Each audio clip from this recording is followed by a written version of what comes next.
Marketing quotation লিখে search করলে যেই কোটেশনটা সবার আগে আসে সেটা হইলো the best marketing does not feel like marketing. এই কোটেশনটা আমি যতবার পড়ছি ততবারই মনে হয়েছে এইটা সম্ভবত আন্ডারকভার মার্কেটিংকেই ইন্ডিকেট করছে। চেন্নাই এক্সপ্রেস নামের একটা মুভি আছে না, ওই মুভিতে শাহরুখ খান কথায় কথায় দীপিকাকে হাতের ফোনটা দেখিয়ে বলে নোকিয়া লুমিয়া 920 অ্যাডভান্স টেকনোলজি।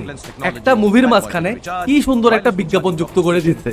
এই বিজ্ঞাপন দেখে আমাদের মনেই হয় নাই এটা যে একটা বিজ্ঞাপন ছিল। তাহলে এই বিজ্ঞাপনটাকে আমরা নিঃসন্দেহে বলতে পারি এইটা একটা আন্ডারকভার মার্কেটিং ছিল। আমি জানি আপনার মনে একটা প্রশ্ন আছে, আচ্ছা শাহরুখের এটা তো পেইড প্রমোশন নাও হতে পারে। হ্যাঁ আপনি ঠিক, এটা পেইড প্রমোশন নাও হতে পারে, তবে হবার সম্ভাবনাই বেশি। কারণ এরপর শাহরুখকে দেখা গেছে লুমিয়া নিয়ে প্রচুর বিজ্ঞাপন করতে, এমনকি চেন্নাই এক্সপ্রেসের ওই দৃশ্যটাও একটা বিজ্ঞাপনে হাইলাইট হিসেবে দেখা গেছে।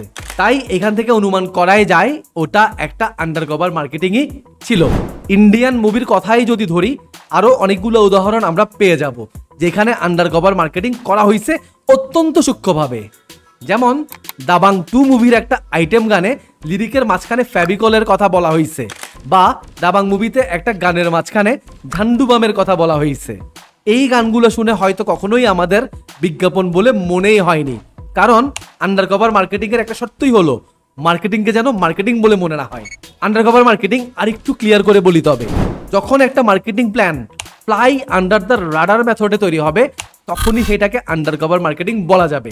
কারণ রাডারের নিচে থাকার কারণে কোম্পানি একটা প্রোডাক্টের মার্কেটিং করতে পারে খুবই হিডেন উপায়ে, যেন কাস্টমার বা কনজিউমার বুঝতেই না পারে যে তার উপর মার্কেটিং হচ্ছে। একটা দারুণ গল্প বলি। 2009 সালে কোলগেট ইয়ং অ্যান্ড রুবিকাম নামের একটা আইসক্রিম কোম্পানির সাথে পার্টনারশিপ করে, যেখানে বাচ্চারা আইসক্রিম খেয়ে শেষ করে ফেলার পর ভেতরে দেখতে পায় টুথব্রাশ সাইজের একটা কাঠের স্টিক, যেখানটায় লেখা ছিল ডোন্ট ফরগেট কোলগেট।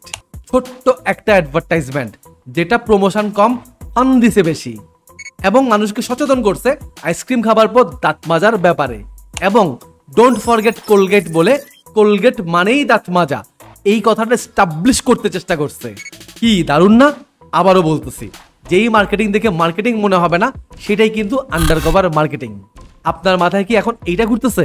আচ্ছা, আমি কিভাবে নিজের বিজনেসে আন্ডারকভার মার্কেটিং অ্যাপ্লাই করতে পারি? Number 1, add spice. এই ক্ষেত্রে ব্র্যান্ড সাধারণত ইনফ্লুয়েন্সার ভাড়া করে নিজের প্রোডাক্টকে শোকেস করার জন্য। সেটা হইতে পারে একটা টি শার্ট কোনো এক ইনফ্লুয়েন্সারের গায়ে চড়িয়ে দেয়া, বা একটা মোবাইল ফোন কোনো এক ইনফ্লুয়েন্সারের হাতে ধরিয়ে দেয়া।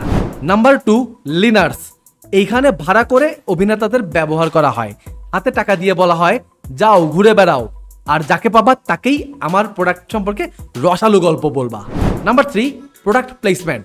উপরে বেশ কিছু বলিউড মুভির উদাহরণ টানছি, তাই এখানে আবারও আরেকটা টানলাম।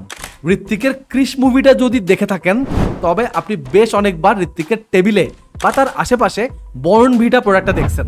আসলে এটা আর কিছুই না, এটা safe undercover marketing. Number 4, social validation. আপনার বিজনেস ভালো যাচ্ছে না, কাস্টমারদের সময় মতো প্রোডাক্ট ডেলিভারি দিতে পারতেছেন না, এদিকে আপনার কাস্টমার রেগে ফায়ার।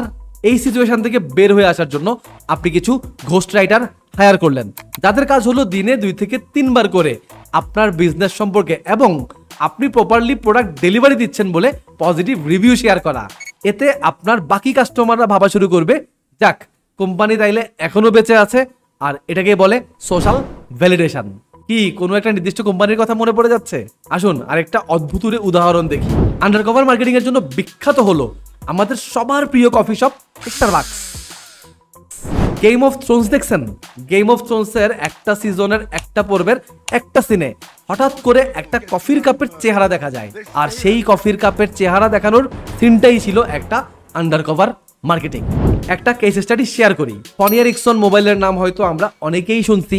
তো একবার সনি এরিকসন একটা মোবাইল বাজারে আনলো যেটা দিয়ে বেশ ভালো ছবি তোলা যায়। তো এইবার ওরা মার্কেট ধরার জন্য একটা আন্ডারকভার মার্কেটিং ক্যাম্পেইন প্ল্যান করলো, যার নাম দিল দ্য ফেক টুরিস্ট। এই নাম দেওয়ার কারণ হলো ওই ক্যাম্পেইনের ভলান্টিয়ারদের রাস্তায় রাস্তায় ঘুরে ঘুরে নিজেদের টুরিস্ট হিসেবে পরিচয় দিতে হতো। তো সনি এই জন্য 10টা শহরে 60 জন ভলান্টিয়ার হায়ার করলো।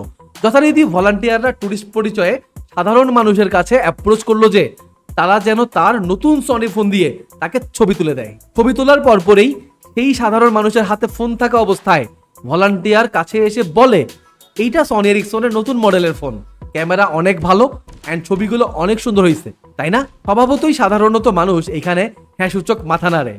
আর তারপর সেই ভলান্টিয়ার তার ফোনের অন্যান্য ফিচার নিয়েও এইটা সেটা বলা শুরু করে। ব্যাস, ওই ভলান্টিয়ারের কাজ এইটুকুই। এরপর ওই মানুষ নতুন হাইটেক ক্যামেরা ফোন নিয়ে আগ্রহ প্রকাশ করে এবং তারা ফোনের দাম, অন্যান্য ফিচার, কাছাকাছি আউটলেট আছে কিনা এইসব জিজ্ঞাসা করে এবং অনেকে নিজের জন্য এই ফোনটা কিনবে বলেও আশা প্রকাশ করে। তো কি বুঝলেন? এখানে না ফোন কেনার কথা বলা হয়েছে, না ফোন নিয়ে চাপাবাজি করা হয়েছে। একজন টুরিস্ট জাস্ট তার নতুন ফোনের ব্যাপারে অনুভূতি প্রকাশ করছে মাত্র, আর তাতেই খেল খতম। এইভাবেই একজন আন্ডারকভার মার্কেটারের হাত ধরে তৈরি হয় একজন পটেনশিয়াল কাস্টমার।